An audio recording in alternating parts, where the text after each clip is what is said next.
Well, my name is Big Daddy Worldwide. I'll never tell you the story, but I am your master of ceremonies today, and it is my pleasure. Let me start by thanking the lovely people at Hope Fellowship. Let's give them a round of applause. Derek and his team have been amazing in hosting us and making sure we are prepared and set up.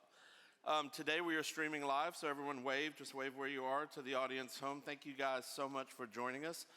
For those of you that are watching the stream, a couple fun things. Later on today, you'll be able to select the path that you choose when we get into more principled areas, whether we're doing video, lighting, front of house monitors, or broadcast stream. You'll be on your screen, you'll have some options, you'll be able to choose. So if you think there's someone else that would benefit from that, invite them over to your house, but really the nice thing to do is send them the link and make them buy the ticket. So do that, thank you. I want to thank some lovely, incredible partners that are out in the lobby and have helped us with equipment and all the stuff that it takes to make this happen. I'd love to thank Waves, who has a QR code today. I'm sure there's a sale in your email. But if you go out to the lobby, they have a QR code where you can get 20 to 25% off certain projects, especially eMotion, Super Rack, and I think there's some Avid stuff. So go check out our friends at Waves, Sennheiser, PreSonus, Allen and Heath. Who here is a coffee snob? How many coffee snobs we got? Well, our lovely friends at Crew Brew have sponsored our coffee intake on this tour with some delicious roasted beans. So who said they were coffee snobs? Oh, I don't think he raised his hand, but enjoy. Check out crewbrew.com. Gene is actually a front of house engineer for the band Johnny Swim. And during the pandemic, he started roasting beans and supporting friends, and it is delicious. Four Wall is here. They've helped us a ton at our headquarters in here, and they've got some great giveaways at their booth. Yamaha, we have a PM something over here. I don't know, actually, I think it's a PM5. It's this big, whatever that one is. But also today, if you go by the Yamaha booth, they're giving away a set of studio monitors or headphones. You get to choose, and I will draw the name out of a hat. So basically, if you give me $20 later, you'll win. Chauvet Lighting, D&B. How many of you guys have Traegers? How many of you are big grillers? We're in Texas, everyone's got some kind of grill. How many? Do we have anyone that just uses straight up charcoal? Straight up Weber charcoal. Back there, where I saw a hand back there. Yes, sir, you. Yep, the screamer. If you will come over here and see Jeff Sandstrom, who's standing right there, he would love to give you a grill set from D&B where it's got tools. I normally just buy my meat cooked, but there's all kind of fun things in there, so check that out. This PA that you're listening today is a D&B XSL, and Ryan Lewis is here. He's a lovely bald gentleman over by front of house, and he's technical and would love to tell you all about it, but it does something where it flips and reverses things, and all the energy goes that way and not this way. And then Todd is out in the lobby too if you have more questions. They're phenomenal partners of ours. Several touring guys here use them, and we would love for you to check them out. This beautiful LED wall that I don't know why it doesn't have my face on it, but is from Rowe, and I'd love to show that to you too. So later on today, if you want to come up here, check it out. Their hardware is beautiful. You know when you have to clamp LED walls to things and stuff, they figured all that out. The cabling is super sexy. I don't know if I can say that while we're streaming.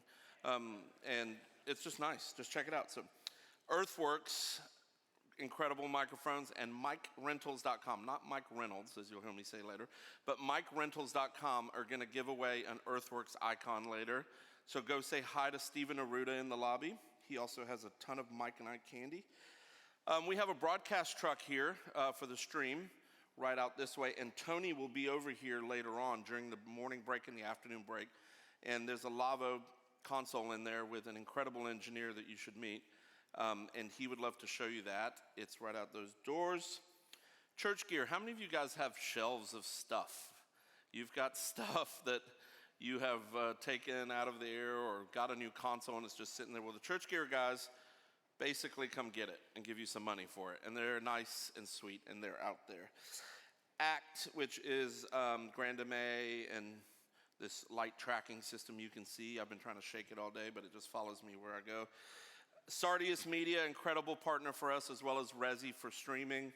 Stealth Chair, if you have the budget to have a nice chair. I love mine. I literally take it everywhere we go. Ross is an incredible partner of ours, and one of the ways they've been such a great partner is Jeremy Bagwell, who is back there. Jeremy, are you back there? Raise your hand. He's fortunately wearing his hat forward today because he's almost 50, not backwards like he's 20. But Jeremy is House of Worship for Ross, and he comes from Church World, which a lot of these partners too. Kyle from Digico used to be Tomlin's monitor guy. So a lot of these guys out there, they're not just selling a product. They know where we're coming from. They've been in our shoes. Todd from D&B still mixes at his church. So these guys are one of us. So go out there and make sure you build a relationship with them and get to know them. They're here to be a resource. But go see Jeremy. He's with Ross. Incredible video products. Digico, I just mentioned Kyle. We have a 33338 over here. Cargo drop. I think I have a slide for this, but 56316. Do I have a slide for that, Rusty? I can't remember. 56316. You want to text cargo, there we go, to 56316 to get a backpack full of knives, guns. I don't know what's in there, but cargo drop is a phenomenal idea that I actually don't know how someone hasn't thought about it, because every month at my church, someone's like, oh, we're out of gaff, or we're out of batteries, or we're out of in-ear foamy thingies, or we're out of this, we're out of that. And cargo drop just drops that to you every month, so you don't have to think about it, which is amazing. It took us this long to figure that out. 64 Audio, you guys use in-ears at your church. Eddie is out there from 64 Audio. They're incredible in-ears. I wear a pair of 12s, I think that Jeff has a pair of 12s. Lee has a pair of Millions or something. I don't know. For a guy that doesn't mix monitors. But they have 20 to 25% discount code for this event. So go check out Eddie. Also, how many of you guys wear comm at your church? How many of you can't afford one of those big, expensive custom comm headsets? Yep.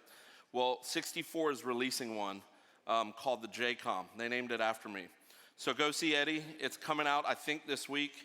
It works with your existing in-ears that you have or with their in-ears, so make sure you go talk to Eddie about that. Canon, we're using Canon cameras. Rusty over here can answer tons of questions about those.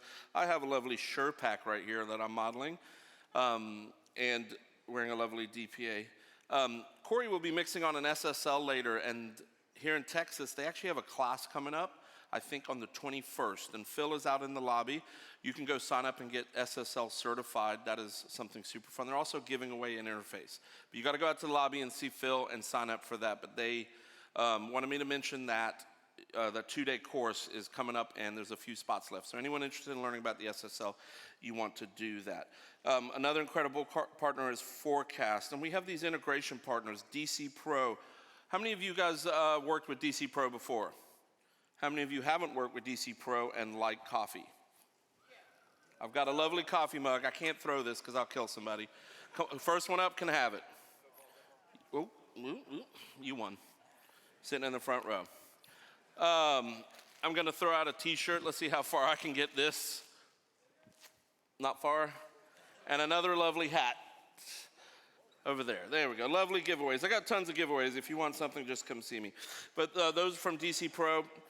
Skylark is here, IPS, Summit, and Amplio, incredible integration partners that are out in the lobby. So if you guys would put your hands together and welcome Lee Sandstrom, Lee Sandstrom and Jeff Fields.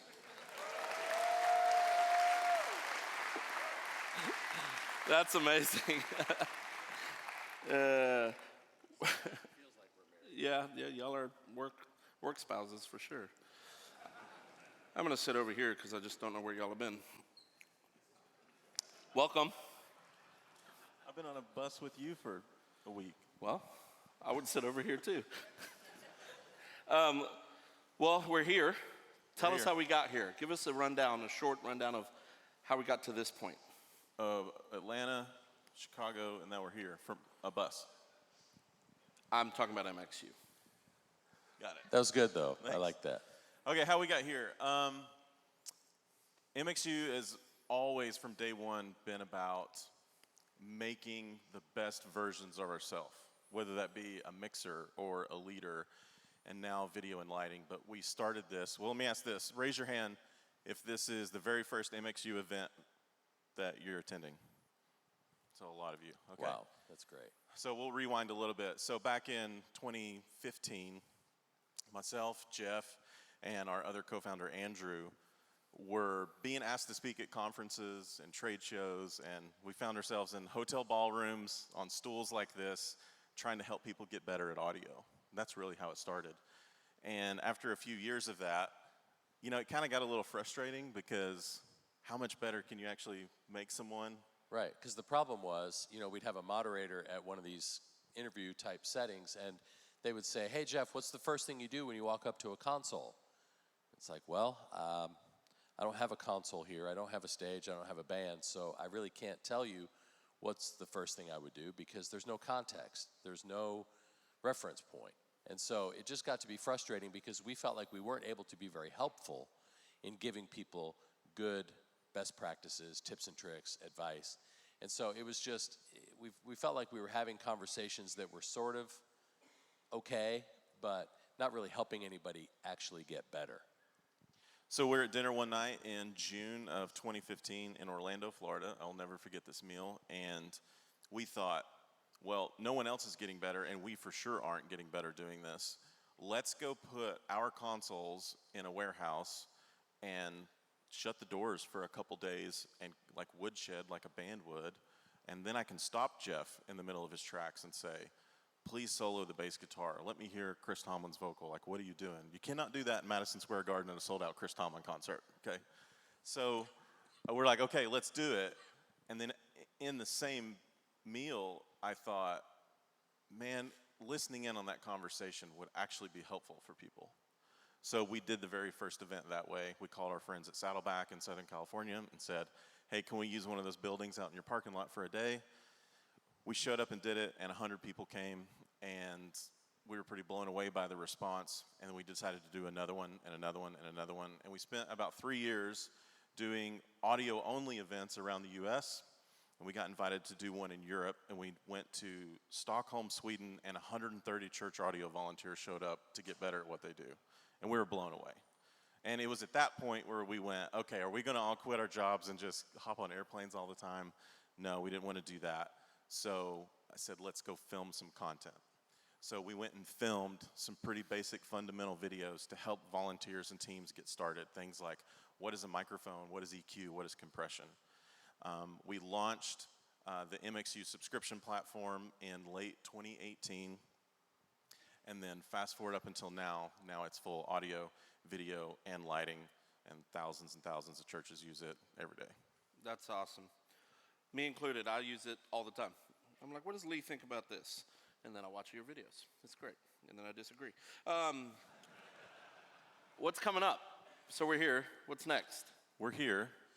Yeah, and we're really excited about several things that are coming. The biggest thing immediately, though, is that we have basically located our headquarters in Knoxville, Tennessee, and we have built a kind of purpose-built church production facility. It's really the first of its kind in the world, where we can bring teams into our facility and do in-person, up-close training for church teams. Did you guys choose Knoxville because there's nothing to do there? No good football, nothing? Why are we doing this right now? No, we chose Knoxville because it's within a day's drive of 75% of the U.S. population. And so it's a centrally located place that people can get to fairly easily by driving. And we can bring in your teams, and basically we'll have all the gear available for you to come and bring your tracks and get better. I mean, really dive deep into things that are a lot more granular than what we're going to be able to cover today. You know, we can't really explore the nuances of the gate on the kick drum today because we just don't have enough time. But in our facility at MXU HQ, we'll be able to do things like that and really get better, whether it's audio or video directing and camera training, or whether it's lighting previs and programming. We'll be able to host all of those disciplines under one roof, and we're really excited. That's pretty amazing. Y'all give it up for that great idea.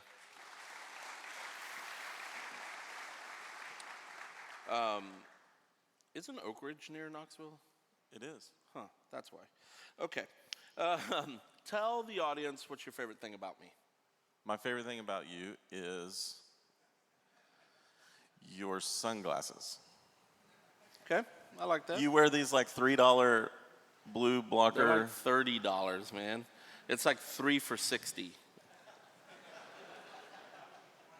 That's my favorite thing about you. Well, they're $30 individually. I'm no math doctor, I get it. But $30 individually, but you can get 3 for $60 from some pharmaceutical website. Pretty great. Jeff, what do you like Well, about me? Jay and I have known each other for a long time, and obviously I love your sense of humor and your, Police officer didn't think so when he pulled me over recently, but well, I told him I had a gun, a Bible, and a flask. I've used 2 out of 3 today.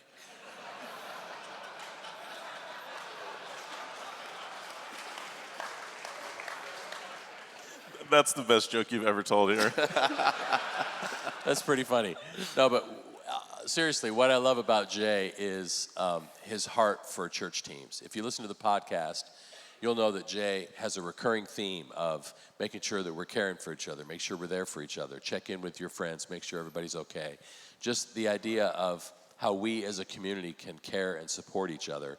You know, that's really your heart on display is, you know, Jay comes across like a curmudgeon, but he's really like a burnt marshmallow. It's just, you know, real crusty on the outside, but then just nothing Enough, but, I'm gonna blush. nothing I'm gonna but blush. gooey on the You inside. can't see it under the beard. Y'all give it up for my lovely friends, Rusty Anderson, Daniel Cannell, John Sell, and Jenna from Elevation, Corey Edwards.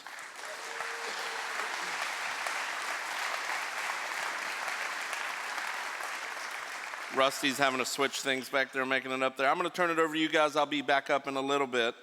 Don't take too long. I put a timer here. Okay, great. Okay, great. See y'all in a little bit. Thanks, Jay. Jay Desai, everyone.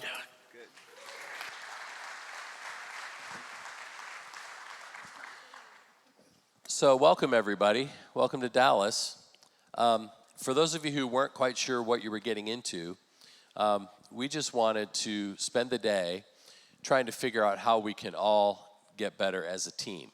So we've talked about MXU being designed for individuals really trying to get better at their craft. But what we really want to focus on today is the aspect of how we can come together as a team. So we're going to basically treat the next few minutes as a kind of production meeting where we're going to basically plan our worship service, and then throughout the day we'll be programming, and then at the end of the day we'll actually execute what we've planned. So for the next few minutes we're going to talk about kind of the goal from the worship team for what they would like our 4-song worship set to be and look like. So we'll discuss, you know, just the specifics of the worship set, and then lighting, audio, and video.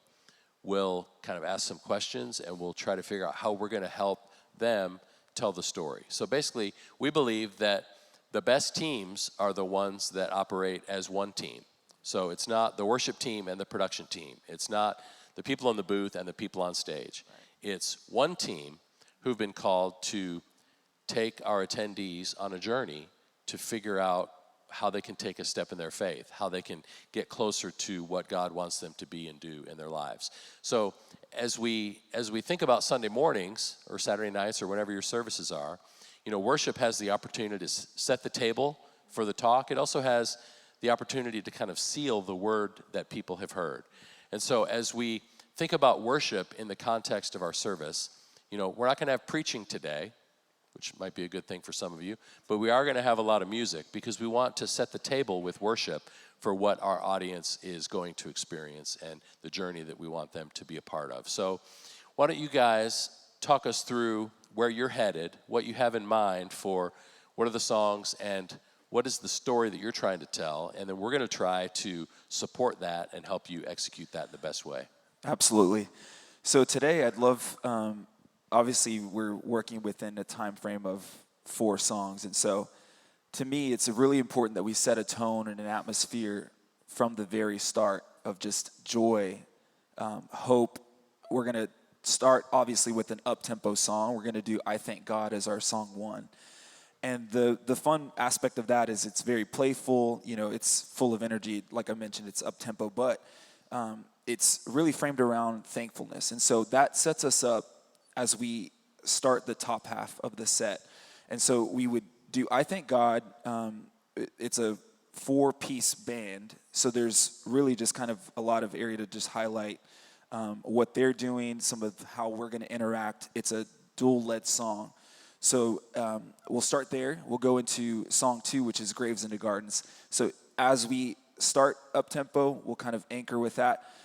We'll get into Graves, which has a really big anthemic bridge. And I love that because it accents, obviously what the band is doing, but then it can be really playful and hope-filled, even just as lighting is maybe supporting that. And so I'd love to see that within the church, experience it as the people are worshiping. That's something we could really highlight. We'll take a moment to stop there, just kind of pause and just take a breath. I'd love for us to maybe reflect a moment. There could be exhortation. I think that's an option, or we could create a musical transition, which would get us into song 3. So we'll do Same God, which is, the tone of Same God is, there's a ton of lyric if you haven't heard the song. And so I feel like the focus there would be, we want to create minimal distraction with lighting, but there'd be a very clear picture of something that they could read, or if you're just going to take it in, soak it in, you listen to that and it's very clear. We transition from that into maybe a flow moment. There could be an option of flow, which we would then close the set and the experience with the blessing. And so we want to leave people feeling hope-filled, the message to be clear that the blessing of God is true. And so we'd end and put the stamp there with the worship set. Have you thought maybe picking songs that people had heard before, maybe? Maybe, yeah. Those I hope people have heard those. I think they've heard them before. That's funny. Okay, so you mentioned, and just for clarity on, because sometimes just getting a vision from the worship team of sort of the arc of the story that we're trying to tell can be super helpful. So you mentioned possibly 2 moments where there's going to be a pause or a reflective moment. So just so that our graphics team and ProPresenter folks and all that can be prepared, are there any specific other songs that you might tag, or that you're thinking, hey, if we went into the chorus of so-and-so, it might be a moment, so we can just be prepared on the production side if we need those lyrics? So we have 2 options today with the team that I kind of want to workshop. We'd either go into a chorus of Holy Spirit right out of Same God, or we would go into a chorus of Here Again.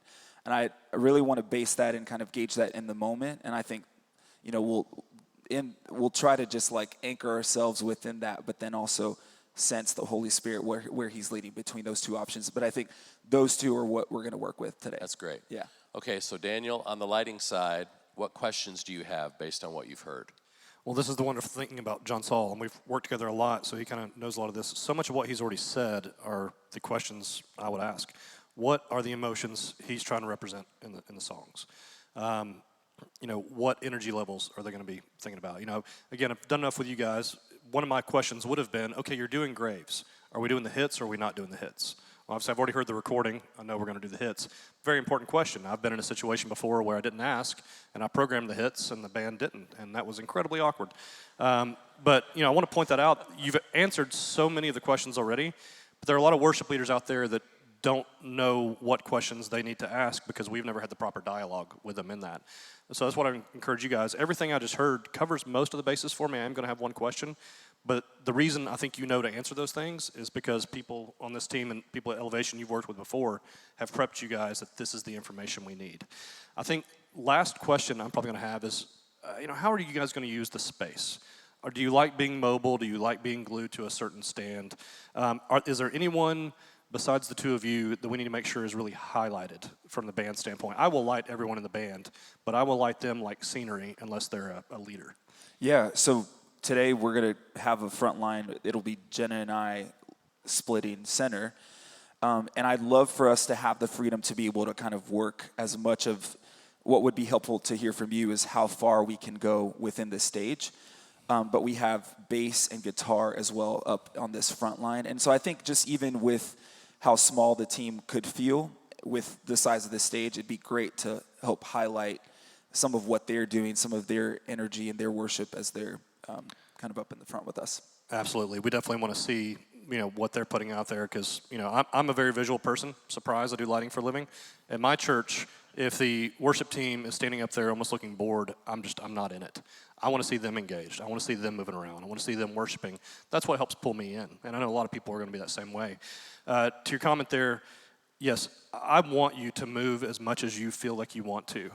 The way I like to describe it to worship leaders is wherever your home base is, imagine there's a bungee cord attached to your microphone stand. The farther you get away from it, I want you to feel that desire to kind of start moving back, but still feel free to roam everywhere. The one thing I will ask, if it works well for what you need to do, if you are the lead, if all the main focus is on you in that moment, it helps me if you try and do that from around your home base, because that is where you'll be lit the best. It's not that when you walk out of that, you're suddenly going to fall into the dark, but especially for the sake of Rusty and video, that's where I can provide the best video lighting, is right there within like a 6-foot radius of your mic stand. Great. How about video? Rusty, what are you thinking as you're trying to help picture the story that you're trying to tell? I mean, the way that you told us was actually really beautiful. You could send me a text of those songs, and I can go listen to the songs, and I can kind of get an idea of the energy. But the words that you used around it are super helpful for me as like someone who wants to be a storyteller, because I know you're probably saying those same things to the band. So the band is going to have an attitude of thankfulness off the top. So that makes me think high energy thankfulness. I'm like, a lot of you guys are going to be moving, so our cameras are going to be moving a lot, and I'm hoping and I'm expecting that if you're going to cast that vision to the band and you're going to put guitarists on the front line, that they're going to have that attitude and energy also, which is awesome. There's nothing worse than a guitarist just like stone-faced, So I love that. That helps me kind of visualize what that happened. And I love, it's super helpful to kind of know that you are anticipating there may be some moments of space. I don't need to know the details of exactly when it's going to be and where you're going to stand and what are you going to say, but to know that, hey, we feel like there could be a few moments there. That helps me to be ready for it, and our team will be ready to capture that when we need to. I guess I would ask, like, how do you guys plan on doing leadership song-wise? Is it one person per song, or what do you think? Yeah, so the breakdown of how we'll lead today is song one, I would start, and Jenna comes in on the back half of I Thank God. She carries the bridge, and then we kind of co-lead through. Great. But it stacks on each other. So I'd start the first half, she'd end the song, and then we'd close it together. For Graves, she leads that by herself. So I just kind of sing harmony and support there. As we get into the blessing, I lead that song by myself. For the moment, and I think this is a good thing to chat through, is the options are we're going to stay open to maybe a different type of flow. I brought up 2 options that we'd potentially work through, but if in that moment she feels like, hey, I really need to minister something, or I really need to sing something over, this group today, I'd love that to be highlighted, of course. And then we'd end with the blessing, which is dual and co-led as well. So we'd both be on Gotcha. from the chorus on. Cool. That's great. So I hope what you're seeing and feeling is that this kind of conversation is so much more helpful than just an email from Planning Center with a set list, right? To be able to actually collaborate and to hear from the stage team what they're thinking in terms of the emotion and the arc of the story and the dynamic range, if you will, of the set, so that we can all, as audio mixer, lighting designer, video director, can partner with them to be able to help tell that story. I think, we're celebrating the greatest story that's ever been told. So how can we steward our gifts and our ability to help support the extension of that story in our regular Sunday morning context? Corey, is there anything that you would ask or add just from the audio standpoint to try to figure out how to support that? I think Rusty asked what I was going to ask, which was who was leading at what point. And now I'm thinking, from a creative standpoint, I need to go know the songs as best as I can, because I know in Graves there's the bridge. Those hits need to be heard and felt so that what he's doing translates. And then I know after that song, I need to be ready for someone to talk, or maybe not, or maybe a flow moment. And there's cues like with the vocals throughout the songs. And then after Same God, I think I can anticipate some flow with them, but I need to be ready for either one to take the lead. So that's helpful for me to know, so I can not check out and just think that John Sal is going to take it. Yeah. and then obviously for the blessing for that to kind of lift and be the big final part of the set. That's great. The other thing I hope that you see is that this is an active process. None of us behind a console is just there to sort of set faders and sit back. We need to play our instruments, so to speak. You know, you're playing the console as if it's your instrument. You're hitting lighting cues and getting those kind of bumps, those hits with the band in a musical way. You're approaching it as a storyteller in how we're going to help support the music and really, you know, be artistic in the way that we're portraying the story on the screens. So for those of you who maybe struggle with that, I hope today is helpful. What we're going to do for the next rest of the day, really, is now break all of what we've heard up into small chunks. So we're going to start with Daniel and the lighting team, and we're going to talk through lighting programming and how we're going to help undergird the story that they're trying to tell with visual support. And then we'll move to Rusty and do some camera training and talk about blocking and talk about shots. And then after lunch, Corey will work with the band to walk through what the sound check process looks like. And then we'll get into rehearsal where we'll all kind of put our stuff together that we've prepared, that we can have a chance to kind of make sure that everything we've planned is going to work.